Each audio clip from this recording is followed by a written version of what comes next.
Hello everyone and welcome back to Faith and Forts. It has been so long since I have been able to post a video on here, and I'm so excited to be able to finally post and share my birth vlog. I'm just so excited. I can't believe it has been 4 months since baby girl was born, and just everything with postpartum and having a baby and just this being my new norm currently has been very interesting about realizing how quickly time goes by. And so on this vlog, I'm going to be sharing my birth story, how that day went for me, all without being overly TMI, and just sharing some of the major takeaways that I could say about giving birth and being a mom now for 4 months. So stick around. So first and foremost, I am just so excited that I am here as, being a first-time mom and someone who in the past dealt with a lot of anxiety. Having been able to go through the honor, I would say, or the privilege of having a baby is such a major accomplishment for me personally.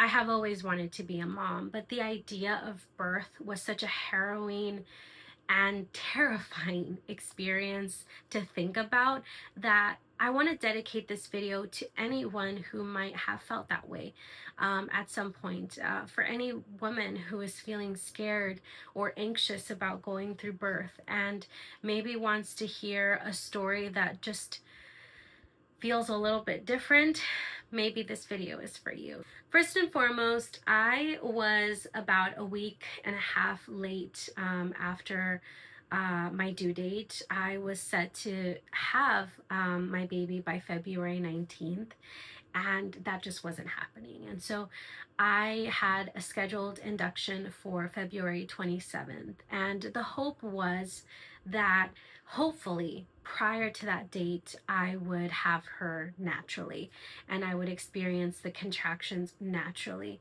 The thing about birth is that it's so unpredictable.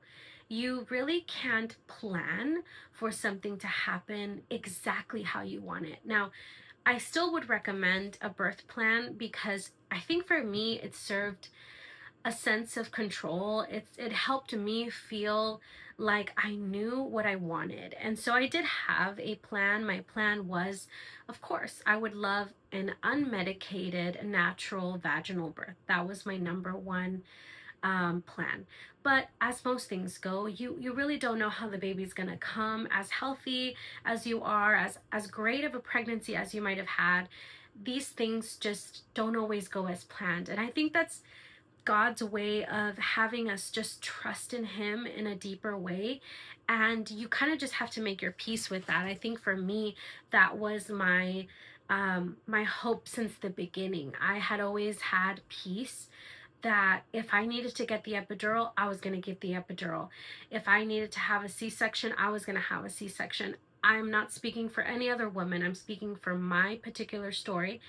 My primary goal was, in light of who I am, in light of how I handle pain, in light of how I handle stressful situations, the most important thing is for me to have my baby as safely as possible. So if that means getting an epidural, then I'm going to get the epidural, and so on and so forth. But prior to leading up to my induction date, I did everything. I was curb walking. I was taking my raspberry teas. I was eating my dates. I was doing my yoga ball stretches. I was doing every possible thing you could think of to try to get this baby out. And I did experience, I wouldn't even call it contradictions. I wouldn't even call it contractions now that I really know what it feels like. I did experience some tightening, but knowing now what a contraction feels like, it was not that. Leading up to it, I started to have more and more peace. I remember having a conversation with my mom at one point because she was very adamant of like, Mija, like let's pray that this baby comes naturally. And at some point I was like, Mom, we have prayed for this baby to come according to God's will, and my will isn't happening. My efforts are kind of not leading me anywhere, and I'm trying everything that I could possibly do. I even I had not a procedure per se, but I forget what it's called right now off the top of my head, but it's the procedure where your OBGYN will essentially try to encourage for the baby to come naturally. There's a specific name for it. I will put it on this right here, but it's a specific procedure where your OBGYN will basically insert their fingers into your cervix and kind of go around the amniotic sac and loosen up the sac so that you can potentially start to experience contractions, and hopefully the baby will come naturally. That didn't happen for me, and so I still had to be induced. And that week I started to consume a lot of positive induction stories, because I had heard, these horror stories about, pitocin or this medication that they give you. It's, the worst pain you could possibly feel, and the contractions are just terrible, and you're gonna have a horrible birth, and just all of these things. And I was like, can I get some positive induction stories, please? And I remember I came across this young woman. If I find her video, I will link it on this description. But she posted her positive induction story, and she talked about how it was the best thing ever, because she knew the date, she knew the time, she was able to get ready, she was able to pack her stuff with ease. They were able to drive to the hospital without the panic and the craziness of the day, and she was able to check in and walk herself in, and just all of these things that I hadn't considered. And I see that now as God's way of helping me mentally prepare for what was going to happen. So we had our scheduled induction for 9 a.m.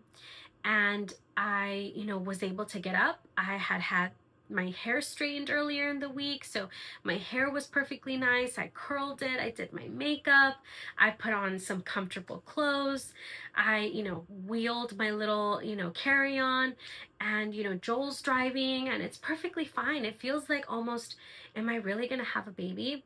And as we're getting ready to leave, and obviously I was gonna have my mom, I also asked my mother-in-law if she could be with us. And we're like, okay, make sure you're there around this time, and so on.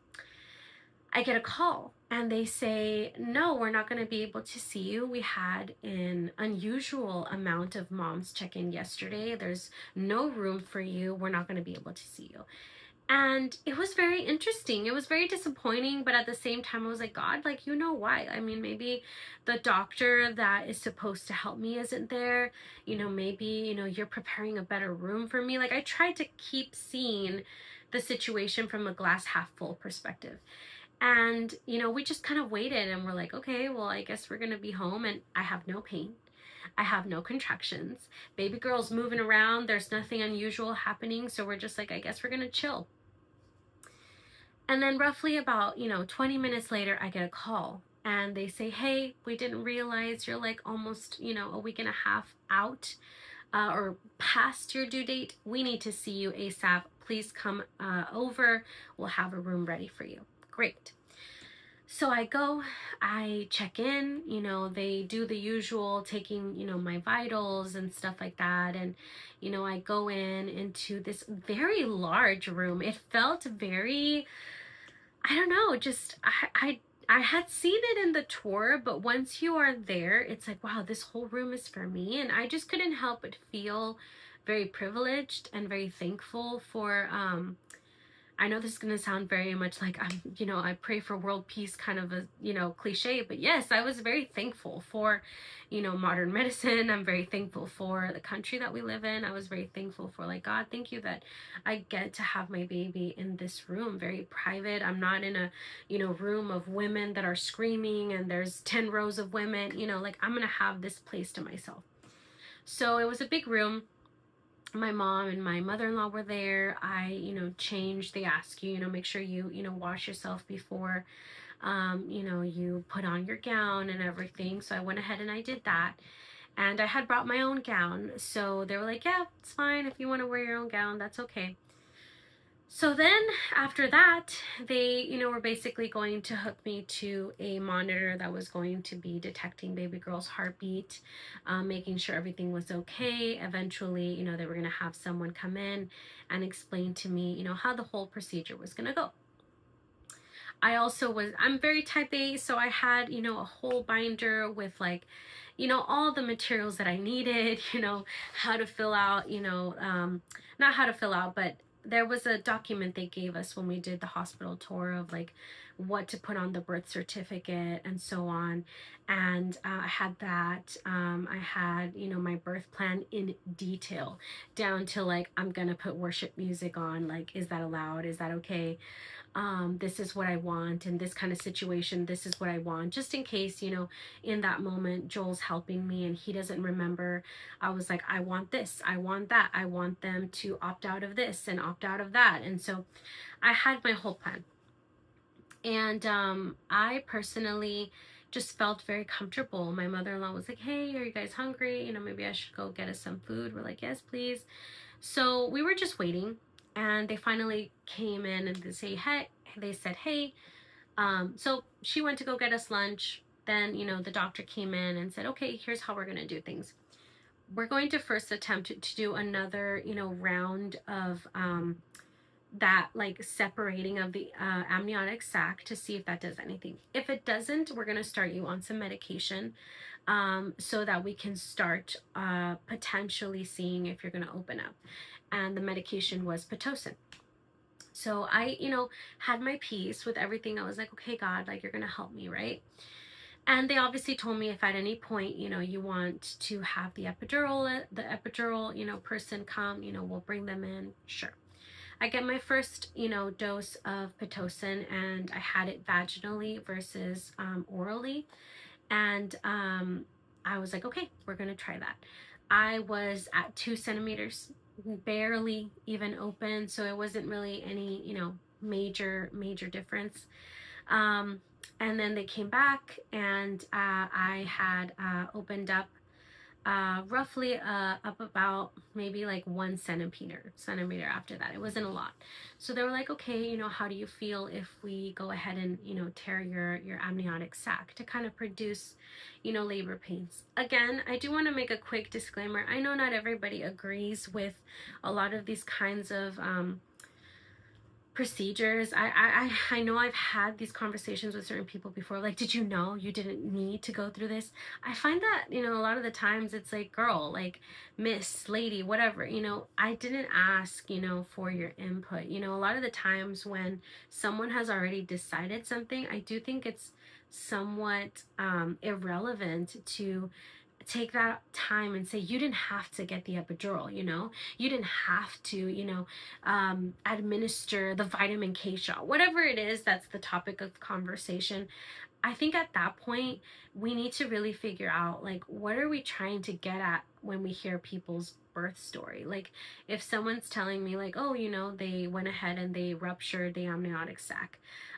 Why is my goal, like, did you know you didn't have to do that? Did you know that you could have, done it a different route? It's like, okay, like, spoiler alert, baby girl's here. Baby girl's fine. Thank you for being concerned for me. But in that moment, I made an educated decision based off of what I had researched. I felt that was the best thing to do at that time. So essentially, your need to give me advice in this moment, for whatever reason, is unnecessary. Sorry, I just have to say this because I feel like we have to learn to respect how other people chose to have their babies, how women choose to have their babies.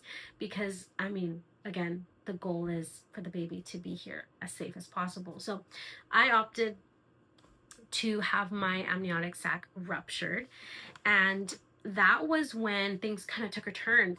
I felt that. It was very painful. I'm kind of jumbling certain things because of memory, but whenever they would do that procedure where they kind of have to use their fingers to kind of loosen the amniotic sac, that was very painful, like very painful. And then when they ruptured the amniotic sac, that is where everything took a turn. I could say I didn't feel pain with the Pitocin, but I felt pain after, once the amniotic sac was ruptured. And they gave me like a peanut so that I could essentially open up. And so I had this huge, kind of yoga ball looking thing in between my legs to kind of help me open up. And that's when I started to experience contractions. For me personally, contractions are very strong menstrual cramps. That's the way that I would feel it. It just really felt like a menstrual cramp, but intensified. But in a sense, I felt like, okay, like God has given us certain experiences to kind of relate to, like, okay, I've felt this throughout, my 30 years of age, but this is obviously stronger, but it's not foreign, right? So it didn't feel foreign. It just felt like, whoa, okay, that one's a little rough. Okay. Oh, okay, that one's a little longer. That's a little longer. And it was just getting more and more intense. So then, about 30 minutes, I believe, or 45 minutes pass, and they come and they check me. I went from like 2.5 centimeters to boom, 5 centimeters. So I definitely opened up. They're like, great, this is awesome. You're doing so well. You're opening up so great. At this rate, you might even have the baby today, which is obviously like amazing, because they had said, the way inductions go, you could go anywhere from the baby could come today to all the way till Sunday. So we don't even know. So I'm so happy. I had already ate. My mom and my mother-in-law were there. I have peace in my heart. One of my biggest prayers was, God, do not let fear or anxiety come in to this room. I want to feel the utmost level of peace in regards to this birth, because I'm here now and I've prayed for this. So let me kind of go through this that way. And it got to a point where they're like, hey, the epidural person is on standby. It could take anywhere between 30 minutes to an hour for them to get here. How do you feel with your contractions? Do you feel like you can tolerate it? Do you want us to, let them know that you are going to want it? Because either way, it could take about an hour for them to come. We only have one. So I said, okay. And I thought about it, and I felt like, you know what? I know myself, I'm not going to tolerate this. I was already at a point where I was at times shaky because the pain was just so strong. And, not tears yet, but I mean, it was just something that I would feel. And I would feel like after it would go away, I would feel like depleted. So I'm like, oh my goodness, like, if you're telling me this is halfway, I don't know if I'm going to be able to do more than this. So I said, yes, please send for the epidural person. Just a quick note here, I want to mention and shout out my husband. He was the most amazing spouse, partner, person that I needed in that moment. He was obviously very involved, but for certain things, he was like, what do you feel? What do you want? I'm not going to overstep and make a decision for you, because I'm not the one that is going through this kind of pain. And so I will support and back up whatever decision you make. And one of the biggest things for me was the epidural. I told him, if I do not feel capable of handling the pain, I don't want to be made felt, guilty or, bad about myself because I just couldn't take the pain. I need your support in that moment. And he was like, you got it. And so when I sent for the epidural, he was perfectly fine. He's like, okay, we're going to do it. That in itself, obviously, aside from, the IVs, aside from the monitors, aside from everything, it's just like everything is so new. Mind you, I forgot to mention, the monitor could not get Isabella's heartbeat. Like, we would get it for a moment and then boom, Isabella would move to the other side. So then they'd have to come in and reposition it because they'd hear beep, beep, beep, beep, beep. That was the entire night. Like, she would just keep moving, that we never had a really good, monitoring of her heartbeat. So then they send for the epidural person. They obviously tell me, you're going to have to hunch over. You can't move regardless of what you feel. You're going to feel eventually, some numbing, on your legs, numbing down there. Obviously, there's so many fears that can come with that. And, you're going to have to, stay put for the most part. Okay, sounds good. And, I went through the experience. It was more, I would say, fear than actual pain. It was more of like, I kind of like, flinched when I felt the needle, because I just kept thinking like, this needle's going to be massive. You're going to feel it everywhere. No, it honestly didn't even hurt me. It was more the fear and the anticipation. The problem is that it took forever for this epidural to set in. So I would say if I got it, it took probably about 2 to 3 more hours for it to actually make an effect. I felt full contractions and it was just so painful. And they were like, you already got the epidural, you got X amount of dosage. It's like, I don't feel it. I am feeling these, very strong contractions. And so that was very hard. I, was dealing with that.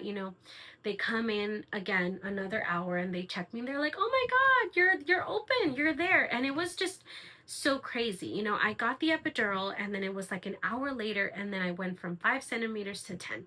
And they're like, you're ready to push. It felt like, wow, like this is amazing, like I'm there, we're gonna get through this so quick. It's gonna be the quickest birth story ever. By that time it was already like around 6, probably around 5 or 6. So I thought, this is amazing, gonna push her out in 30 minutes and she'll be here before we know it. So I got so excited, I got so happy despite of the contractions and everything. I was like, I can do this.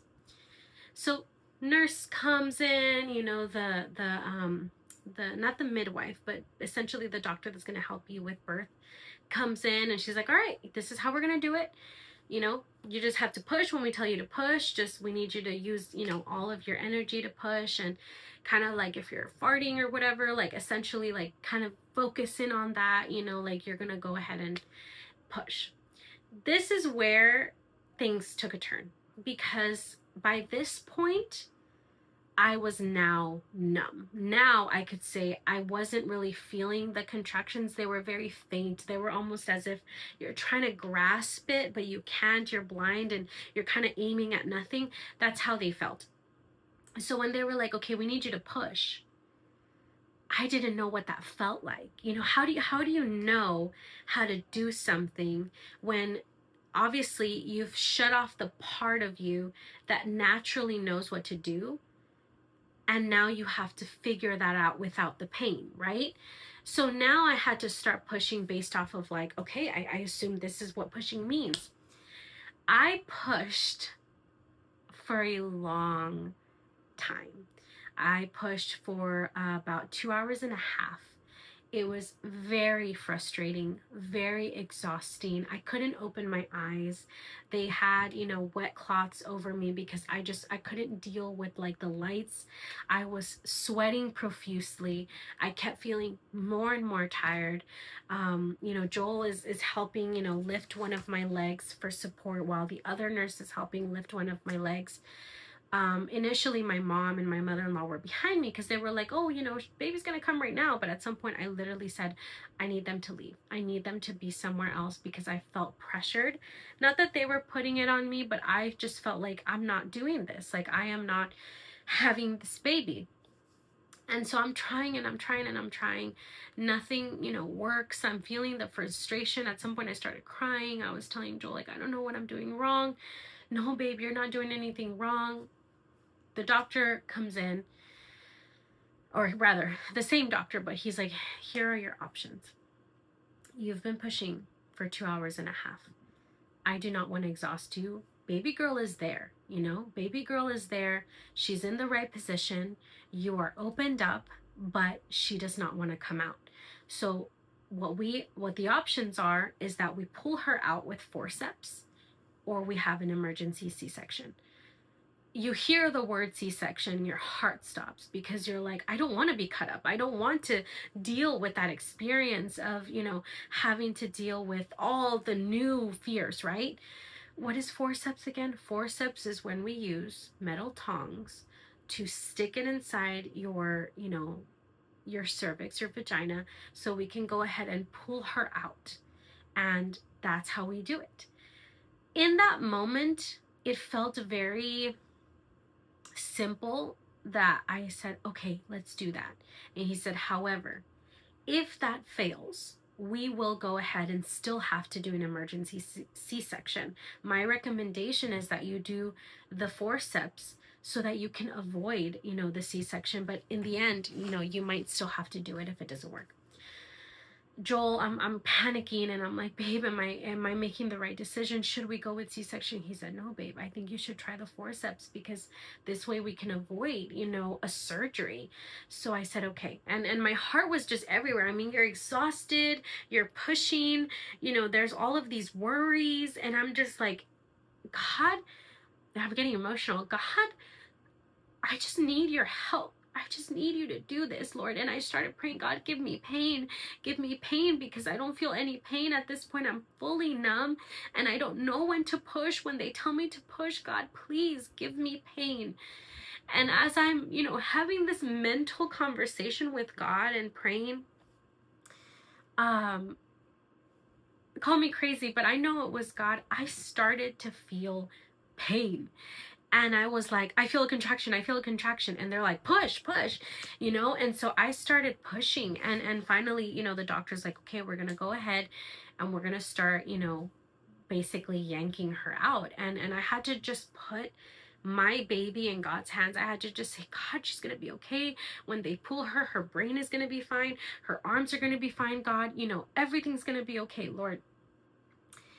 And I felt the forceps inserted. I don't know if anybody has had wisdom tooth removal.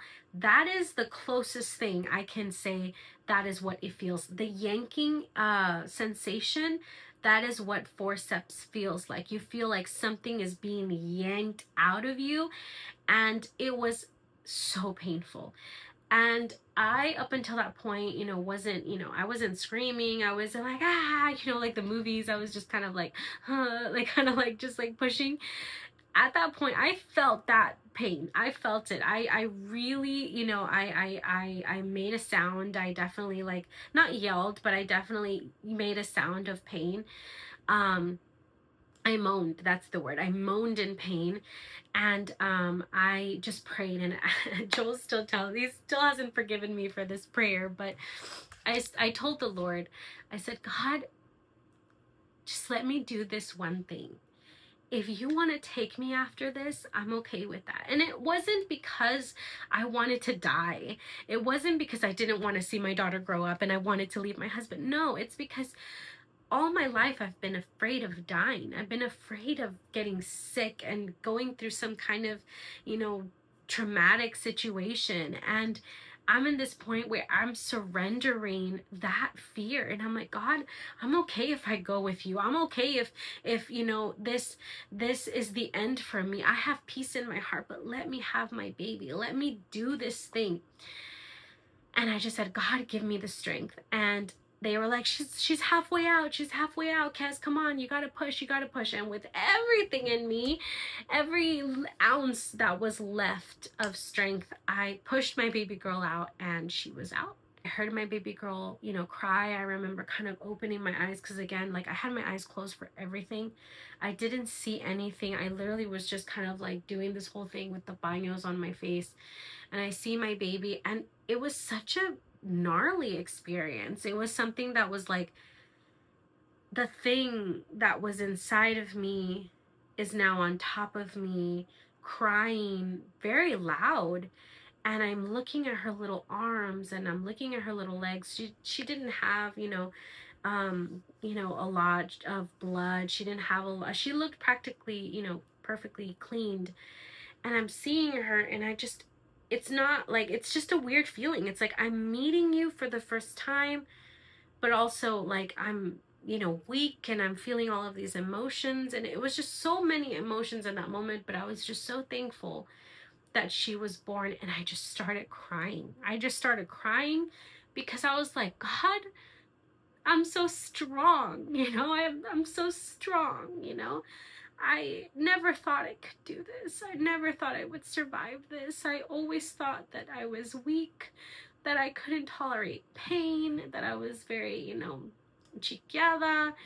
And now I'm holding my baby, And I went through this harrowing experience, and I'm gonna live and I'm gonna survive and I'm gonna fight. And it was almost like this adrenaline that just kind of like took over. I felt very, shaky after that. Eventually they take the baby.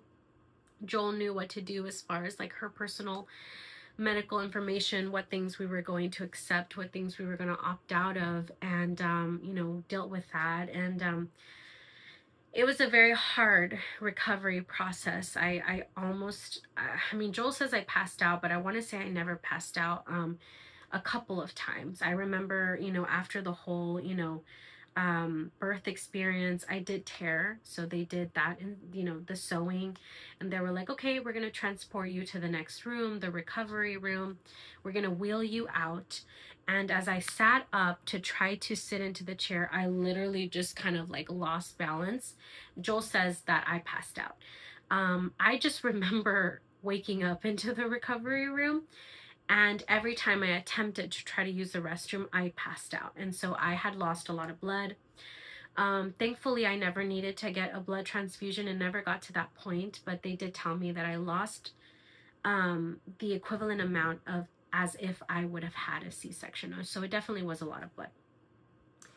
And the days to follow were just kind of very difficult. Joel had a hard time visibly seeing me go through this. I remember, him later, sharing like it was very hard. It was very hard to have to be the parent to answer all the medical questions for Isabella, but then seeing you kind of fading, and then that fear of like, is my wife gonna be okay?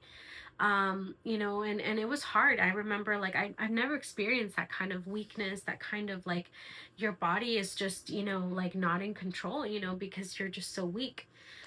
And again, Joel was amazing. He was just so helpful, with, just being there and what you need. How can I help you? Isabella at the beginning was a very,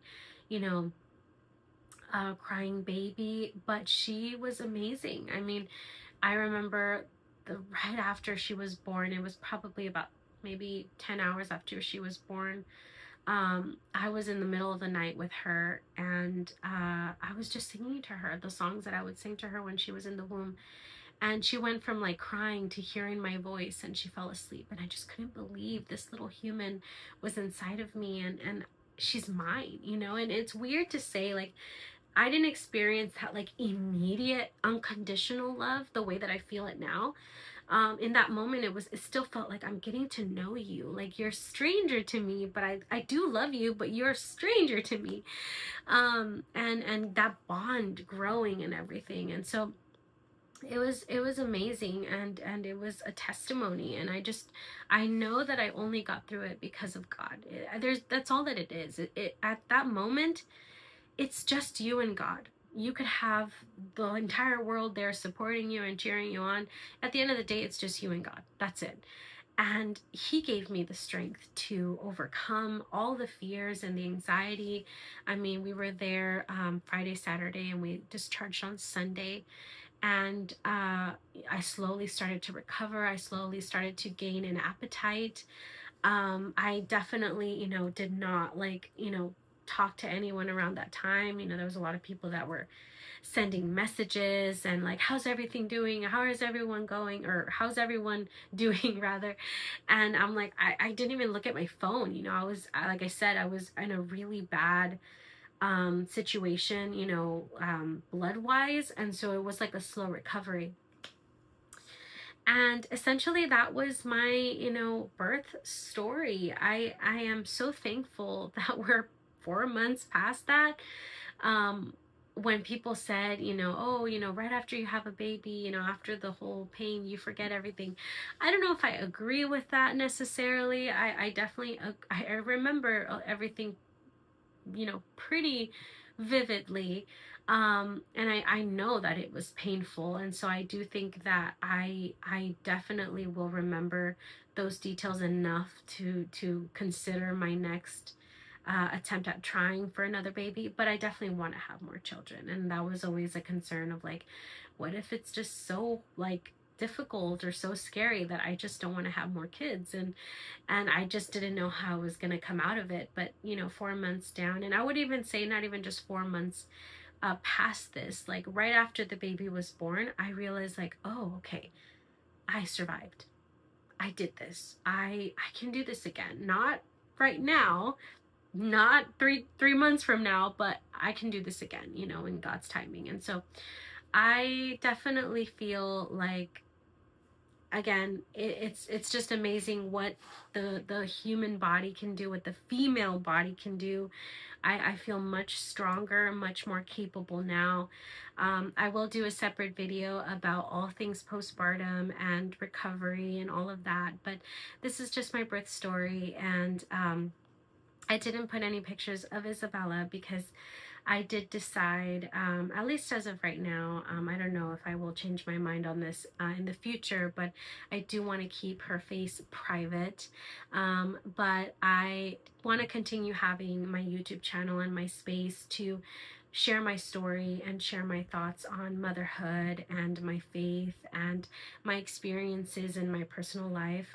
But yeah, that is my birth vlog. I hope you guys enjoyed it. I hope you took away something positive. I think that, if I could leave with something, it would be that God has definitely blessed women to have the capacity to have children.